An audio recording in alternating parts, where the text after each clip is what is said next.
ça faisait longtemps que je ne vous avais pas vu. Installez-vous donc et écoutez une de mes vieilles histoires sur Runeterra. Bienvenue dans les contes de Demacia. A lot of people want me dead. They call it justice.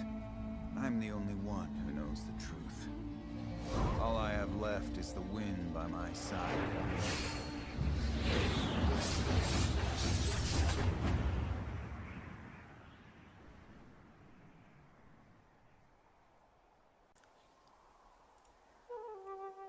Il existe une contrée en Runeterra, une île en dehors de Valoran, une île où les habitants qui y vivent cohabitent avec la magie.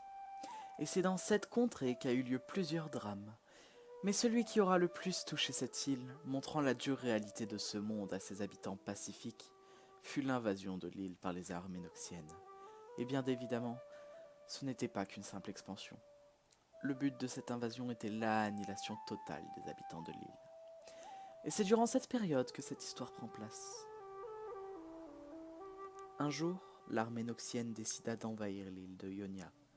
Mais ce n'est pas cette histoire qui nous intéresse. Non, ce n'est pas l'histoire des héros de Ionia comme Irelia. Non, c'est plus précisément l'histoire d'un village, de cette vaste contrée. Comme dans tous les petits villages, les armées, bien que remplies d'hommes forts et courageux, ne firent pas le poids face à l'Empire noxien. Il était donc normal pour le jeune Yasuo, disciple du maître des techniques du vent, le grand Suma, qu'il fallait que lui aussi parte en guerre pour défendre son village. Mais non.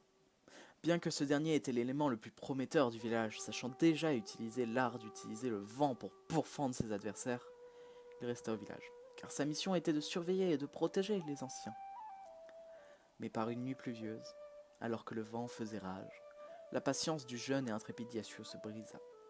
Il partit donc sur le champ de bataille, mais il ne participa pas à la guerre, car quand il arriva, il ne trouva que des tombes et des champs de cadavres, le tout planté par les flèches des soldats noxiens. Kill me. You can try. Il rentra donc au village, le lendemain, plein de rage et de tristesse. Mais en rentrant au village, tous les élèves restant de l'école où il avait toujours appris l'art de vivre, l'art de se battre, étaient là et le pointaient, le traitant d'assassin. Yasuo ne comprit pas tout de suite ce qui s'est passé. Mais quand il eut les explications, il fut encore plus choqué.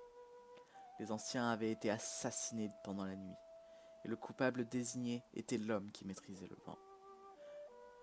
Le jeune homme ne trouva que la force de s'enfuir pour partir en exil. It's just death. Nothing serious. Pendant 2 longues années, ce dernier écumait les bars, le cœur rempli de tristesse et de désolation, et il cherchait en vain des indices.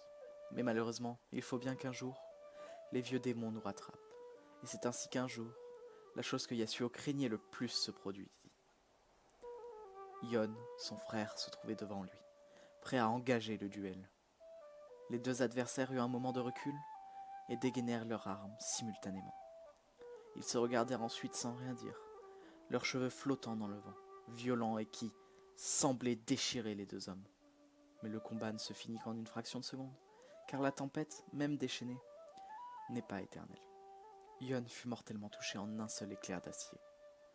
Yasuo le supplia de lui pardonner, mais les derniers mots de Yon furent pour lui dire que les techniques du vent responsables de la mort des anciens, et donc de Suma, étaient semblables à celles de Yasuo.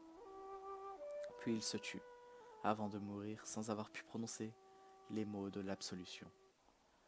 Ce fut le début d'une longue période d'exil pour le dernier maître du vent, Yasuo. À la prochaine pour un autre conte de Demacia.